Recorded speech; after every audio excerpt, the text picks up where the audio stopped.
Listening test. This test has 3 parts. In each part, you'll hear a number of different extracts. At the start of each extract, you'll hear this sound. You'll have time to read the questions before you hear each extract. And you'll hear each extract once only. Complete your answers as you listen. At the end of the test, you'll have 2 minutes to check your answers. In this part of the test, you'll hear 2 different extracts.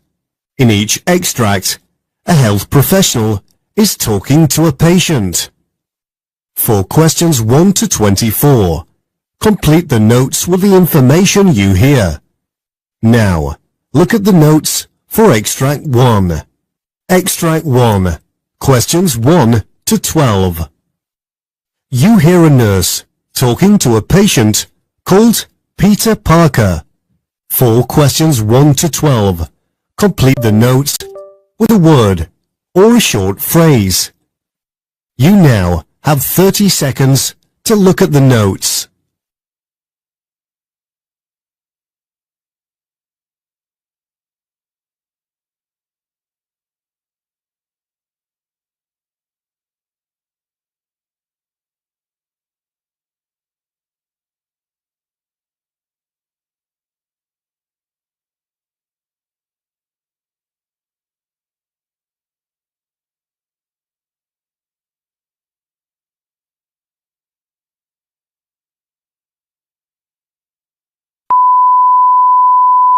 Come on in, Peter.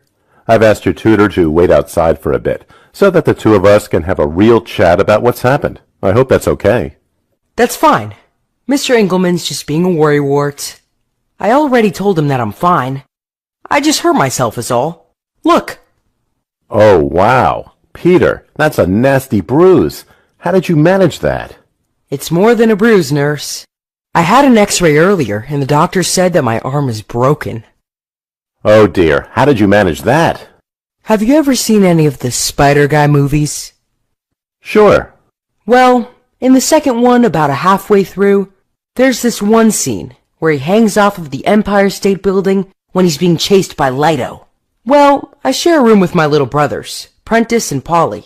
Prentice was Lido. Polly was a cop, and I was Spider Guy. Anyway, at around 7 a.m. this morning, I jumped onto my bunk bed trying to swing off of it into Prentice and Polly's, but missed, fell down, and landed badly on my side. Oh no! That's not the worst part, nurse. I have a real stinging pain on my left elbow, and it's not just this bruise. My thigh's got a nasty one on the same side as well. Well, I guess you and your brothers won't be playing that game again. No, sir. It wasn't even my idea in the first place. But I've learned my lesson. I hope so. So, Dr. Gessens asked me to check the fit on your cast and to make sure that you get a cold compress too. Is that like an ice pack? Yes, it is. It'll slowly get warmer when it adjusts to room temperature, but if you find that that happens and you're still feeling the pain, then you can still get the same sensation by using a frozen bag of peas or something similar from the freezer at home. Okay. Thank you. You're welcome. I mean, I can see on your notes that Dr. Gessens already prescribed you with painkillers. Is there anything else I can help you with today, Peter? Nah. Unless you know how to make time go faster. I really want to be better. My mom won't let me ride on my bike or skate, and it's such a drag. Why do parents have to be so strict all the time? I know that what I did wasn't the smartest thing I've ever done, but this is a little harsh, don't you think? I don't think your mom's trying to punish you. I mean, what did Dr. Gessens say? He said the same thing, pretty much. I think they're both just worried that the increased physical activity might make your injuries worse. It's good advice, Peter. I would lay off the extracurriculars and concentrate on getting better. When you're feeling better, do me a favor and call in and ask Dr. Gessen for his say-so and further advice. I will. Nurse, can I get a sling? Then everyone will know that I'm hurt, and it will look way cooler that way. It's a good idea to rest it, so I'll see what I can do. Thanks. You're welcome. I'll ask for you to get an appointment to come back to see Dr. Gessen in 4 weeks' time for another x-ray to make sure that everything's healing nicely. It'd also give you a chance to get a new compress if you still need one.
Extract 2.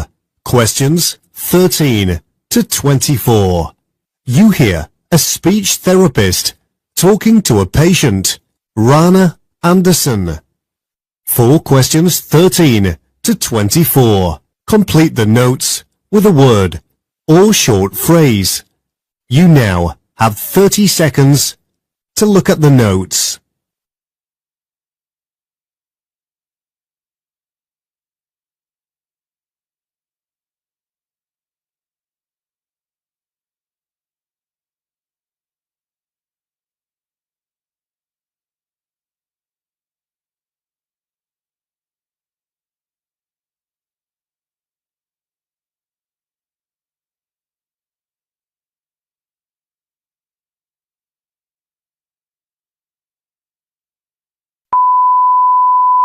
I must say I'm a little nervous. I've not experienced anything like this before, and as a singer-songwriter, I depend on my voice for my livelihood. I don't know how much longer I can feel like this. This choking sensation is bizarre to me. I don't want to be going through this for much longer. It's getting me down. Nobody does, Mrs. Anderson, and we'll get to the bottom of this. You know, your voice problems, both speech and singing, are connected to everything. How you're feeling, what you're eating, everything. Tell me more about how you're feeling. Weren't you listening to me? I feel dreadful.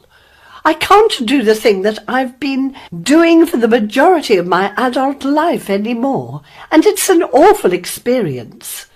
To make matters worse, the sound of my voice has completely changed. My fans wouldn't recognize it if they heard me on the radio today. Do you have any idea what that feels like? I'm so sorry that I don't, Mrs. Anderson, but I'd like to help if you'd let me. You said you noticed some changes. I understand that. Does this happen at a particular time of the day? Mostly around mealtime. I notice both abnormalities immediately after I swallow something. I've no idea whether there's a connection, though. I suppose what I don't understand is how this could have happened out of the blue like this. Has something like this ever happened before? Not really. In fact, there's nothing remarkable, if you will, about my medical history. Since the stroke in '06, I've had no need to come here. But it says you visited the clinic earlier this year. Oh, yes, I had dysphagia, but other than that, nothing else out of the ordinary. I exercise regularly, don't smoke, haven't ever touched a drop of liquor either. Okay. I fear that my social life's going to take a hit. I used to be quite the social butterfly, outings, signings, concerts, even mingled with the locals by attending coffee mornings. Now I'm lucky to even get invited anywhere. I used to be the Rana Anderson. Now my so-called friends walk past me in the street. They don't even invite me walking in the mornings anymore. I feel for you, Mrs. Anderson. Really, I do. Are there any other social events that you feel you can participate in? Does smoking count? I enjoy joining the girls to do a bit of that. That's hardly good for your voice. That's true. Oh, I like prunes. Oh, Yes, sometimes I meet up with friends to try new varieties. Raw, shakes, and cocktails are on the menu. that sounds lovely. I hope you keep doing that. If you don't mind, I'd like to make some observations and run some tests. This requires me to observe you trying this platter here. This one? Oh, wow, everything looks so yummy. I think I'll try a bit of this one here. That's lovely. Now, whilst you're eating, I'd like to watch your breathing pattern to see if there's anything unusual. I'll do this for 10 to 15 minutes, and if necessary, I think what I'll do is prescribe you with some thickener. What's that? It's a way for us to increase the consistency of what you decide to eat. That is the end of part.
Part B.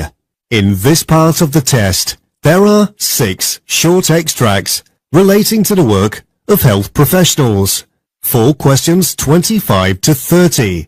Choose answer A, B, or C, which you think best fits according to what you hear. Question 25. You hear a junior nurse talking to a senior nurse about a patient's potential death. Now read the question.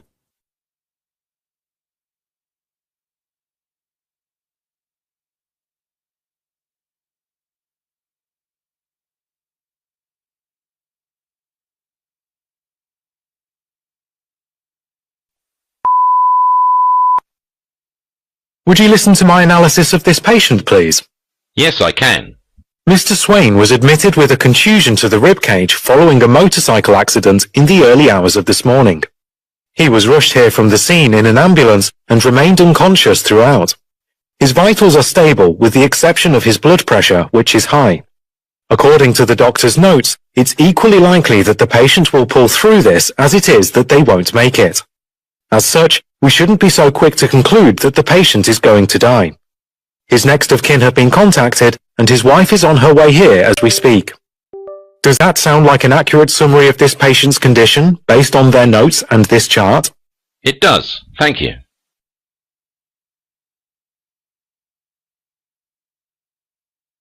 Question 26. You hear 2 nurses talking about an alcoholic patient. Now read the question.